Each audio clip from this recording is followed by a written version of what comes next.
Bienvenue dans cette explication. Aujourd'hui, on va percer les secrets du français parlé au quotidien.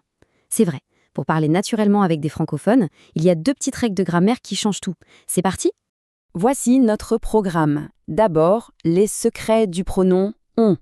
Ensuite, on va voir les verbes réguliers en IR. Et enfin, on terminera avec quelques exceptions, les fameux verbes cocos. Première partie, les secrets du pronom on. Décodons ce petit mot vraiment très puissant. Vous l'entendez sûrement tous les jours. Les francophones adorent ce petit mot de 2 lettres. Mais au fond, que signifie exactement le pronom on? Quelle est sa vraie identité? Eh bien, à l'oral, on remplace presque toujours nous.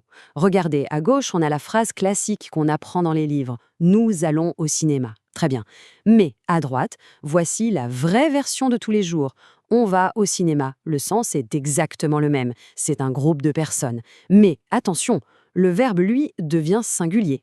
Regardons ces exemples de plus près. Nous venons à la mer se transforme en on vient. Et nous sommes français devient on est français. C'est tout simple.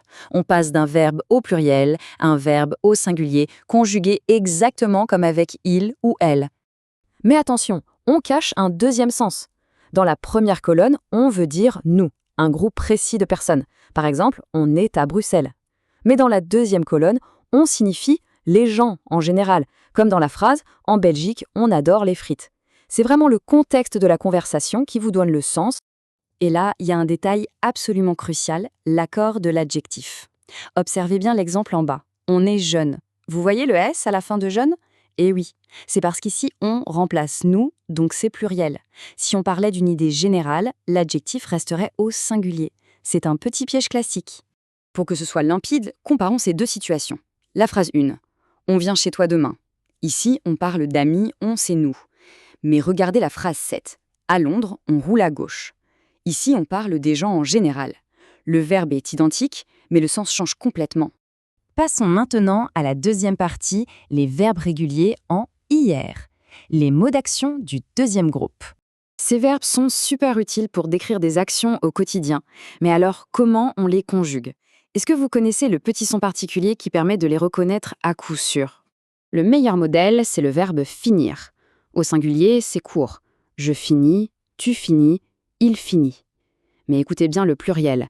On ajoute le son is. Nous finissons. Vous finissez. Ils finissent.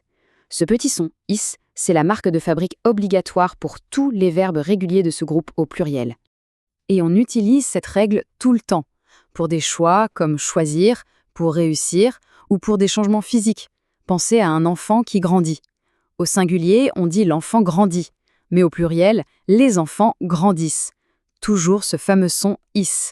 Voici une astuce vraiment géniale pour enrichir votre vocabulaire très vite. Beaucoup d'adjectifs de couleur ou de description deviennent des verbes en ir facilement. Noir devient noircir. Blanc donne blanchir. Mince devient mincir et brun, brunir. C'est logique, non? Allez, troisième et dernière partie, les exceptions. Oui, il y en a toujours en français. On va parler des verbes cocos, nos verbes déguisés. Pour mémoriser ces exceptions, on a un super moyen mnémotechnique, le mot cocos. C'est un acronyme et chaque lettre représente un verbe. C pour couvrir, O pour ouvrir, C pour cueillir, O pour offrir et S pour souffrir. Ces 5 verbes partagent un grand secret. Et ce secret, le voici. Le verbe ouvrir, par exemple, se termine bien par ir, mais il triche. Il prend les terminaisons du premier groupe, comme le verbe parler.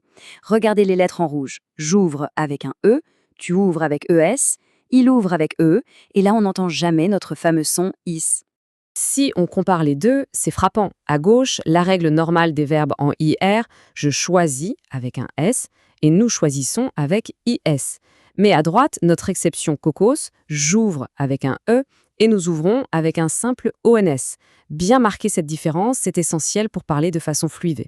Et ces exceptions, on les utilise sans arrêt. Numéro 1, ouvrir une fenêtre. Numéro 5, offrir un cadeau. Ou encore le numéro 3, découvrir une nouvelle ville. Pour toutes les actions de cette famille, cocos, ne réfléchissez pas, conjuguez-les simplement comme des verbes en ER. Faisons un petit test pratique. Dans la phrase « e », avec un verbe régulier, les touristes choisissent cette région. On entend bien le ISS. Mais regardez la phrase B, avec le verbe offrir. Nous offrons un week-end. Pas de is, tout simplement, nous offrons. Alors, pour résumer, voici les 4 points essentiels. 1. À l'oral, on remplace souvent nous, mais avec un verbe toujours au singulier. 2. On peut aussi vouloir dire les gens en général. 3. Les verbes réguliers en IR ont besoin du son is au pluriel. Et 4. Nos fameux verbes exception cocos en IR se conjuguent comme des verbes en ER. Pour finir notre explication d'aujourd'hui, je vous laisse sur cette réflexion. Parmi tous ces verbes en IR comme choisir, grandir ou offrir, lequel est le plus utile pour vous aujourd'hui?